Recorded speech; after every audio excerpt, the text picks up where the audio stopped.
Old Koskoosh listened greedily.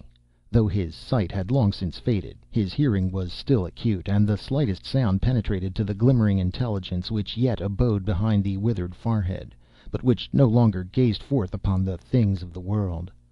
Ah, that was Sitcomtuha shrilly anathematizing the dogs as she cuffed and beat them into the harness. Sitcomtuha was his daughter's daughter, but she was too busy to waste a thought upon her broken grandfather, sitting alone there in the snow, forlorn and helpless. Camp must be broken. The long trail waited, while the short day refused to linger. Life called her, and the duties of life, not death, and he was very close to death now. The thought made the old man panicky for the moment, and he stretched forth a palsied hand which wandered tremblingly over the small heap of dry wood beside him. Reassured that it was indeed there, his hand returned to the shelter of his mangy furs, and he again fell to listening. The sulky crackling of half-frozen hides told him that the chief's moose-skin lodge had been struck, and even then was being rammed and jammed into portable compass.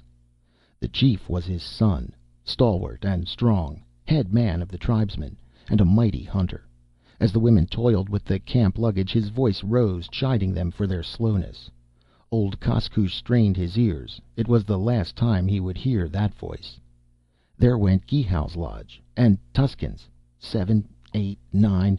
Only the shamans could be still standing. There! They were at work upon it now. He could hear the shaman grunt as he piled it on the sled. A child whimpered, and a woman soothed it with soft, crooning gutturals.